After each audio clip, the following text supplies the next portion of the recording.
మన ఇంటి పట్ట పని ఏమైంది? అది అయ్యేలా లేదే.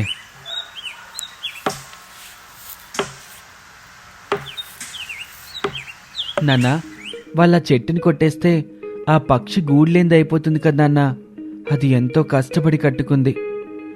అంత కష్టపడి కట్టుకున్నా ఇది నాది అని చెప్పుకోవడానికి ఒక ఆధారం అంటూ లేకపోతే ఎవరి పరిస్థితి అయినా అంతేరా. మన ఇంటికి పట్ట లేకపోతే మనము మన గూడిని అలాగే కోల్పోవాల్సి వస్తుంది. అప్పుడు మనము ఆ పక్షిలాగా దిక్కు మొక్కు లేకుండా ఎగిరిపోవాల్సి వస్తుంది.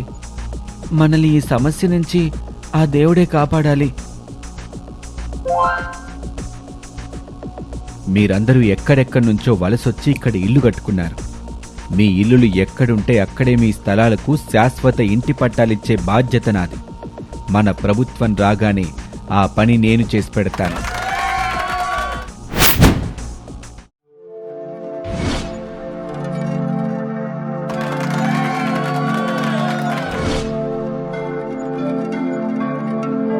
రాష్ట్ర వ్యాప్తంగా చేయబోతున్న ఈ కార్యక్రమాన్ని మంగళగిరిలో మొదలుపెట్టడం చాలా ఆనందంగా ఉంది. ఇప్పుడు మనకి ఏ సమస్య లేదు, దానికి ఏ సమస్య లేదు.